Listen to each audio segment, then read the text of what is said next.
এই দোয়াটা শিখে নেন, ইনশাআল্লাহ আপনার জীবনের সমস্ত সংকট কেটে যাবে। আমি নিজেও এই দোয়াটা বেশি বেশি করার চেষ্টা করি।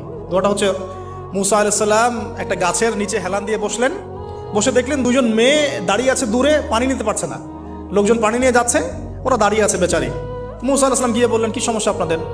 তারা বললেন যে আমাদের বাবা অনেক বৃদ্ধ মানুষ, আমরা পানি নিতে পারি না যতক্ষণ না আমাদের কম পানি নিয়ে চলে যায়।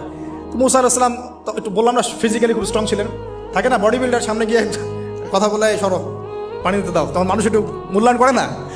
তো মুসা আলাইহিস সালাম এভাবে পানি নিয়ে দিলেন এবং বাছুরদেরকে পানি পান করালেন, করিয়ে গাছের নিচে এসে বসে আছেন।